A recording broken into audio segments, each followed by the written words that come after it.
Assalamualaikum warahmatullahi wabarakatuh.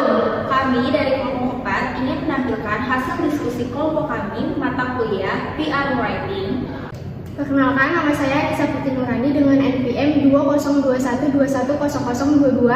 Saya Sinta Lia dengan NPM 2021210082. Saya Nazara Filsafo dengan NPM 2021210012. Saya Citra Sabila dengan NPM 2021210075. Saya Liza Putri Sadia dengan NPM 2021210084. Guys, gue belum begitu ngerti nih materi yang PR writing itu yang tata bahasa. Iya besok tuh TSD. Kayak bahas orang yuk iya gitu. Tata bahasa itu yang kayak gimana sih? Yang kayak ini nih yang kayak misalkan kata depan. Iya, yang tanda bacanya. Terus penggunaan huruf kapital. Gitu ya. Di catatan gue itu. Nah, kalian udah pada ngerti belum yang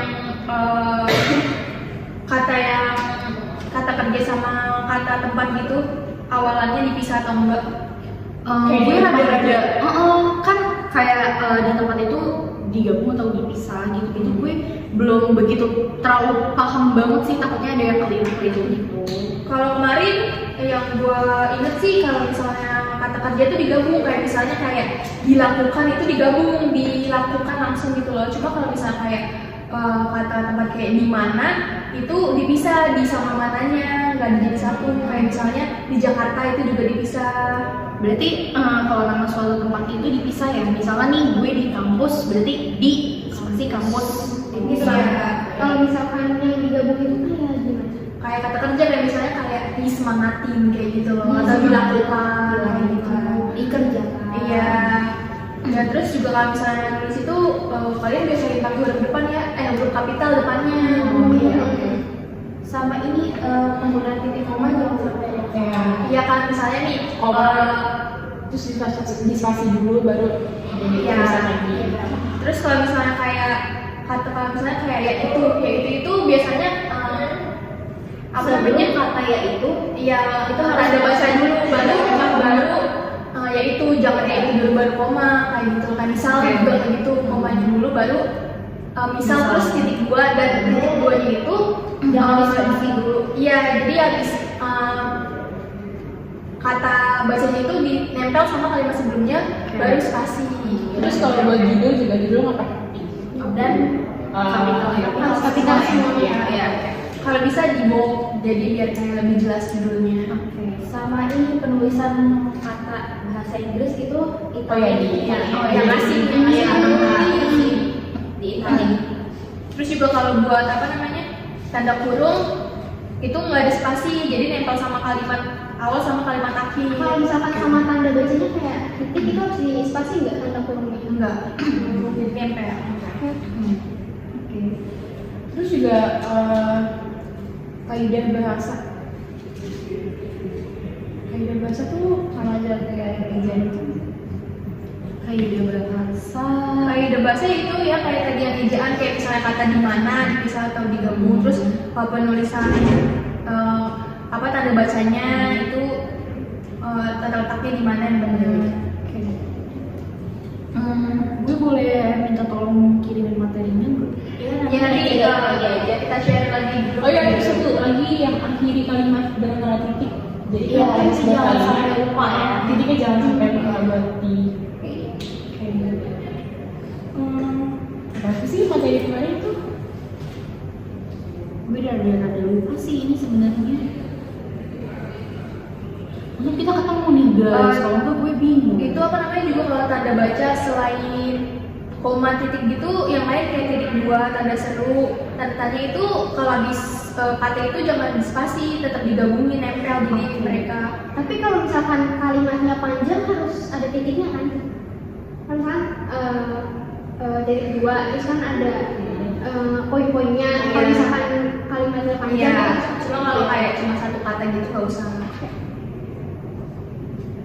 Biasanya paling itu doang nggak sih kalau iya sampai kayak gitu. paling ya.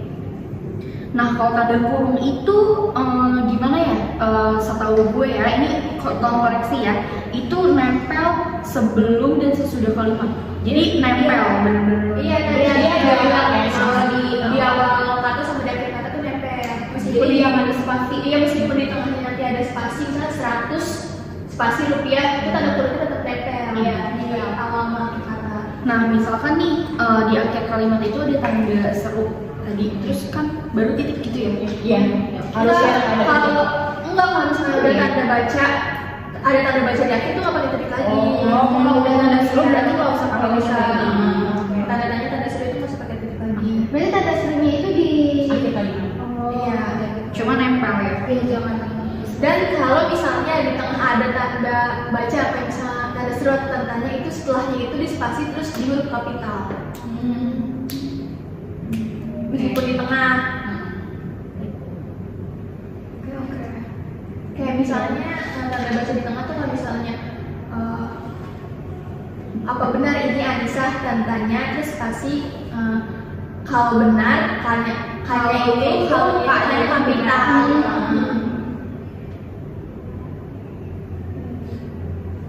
Lagi ya. Sebentar. Biasanya tuh kalau kita mau nulis surat itu kan harus perhatiin banget ya. Iya. Kata-katanya. Lalu Iya, harus rangkaian katanya harus tepat. itu aja nggak sih? Cara belajar kemarin ada lagi nggak sih? Tadi itu aja sih, karena yang gue masih bingungin itu ya cuma untuk tanda baca gitu-gitu repetisi huruf kapital ya. Cuma ini alhamdulillah sih udah ngerti dari penjelasan kalian. Iya, kadang-kadang kita juga suka kayak gitu ya. Kalau ada yang bingung kita tanya aja di grup nanti kalau misalnya kita kemalaman. Oh, itu juga biasanya kalau bisa chat di WA itu kita juga perusahaan kata juga sebisa mungkin sehari-hari tuh kayak gitu juga. Jadi itu tuh biasa ini. Kayak terima kasih itu Iya. Bisa.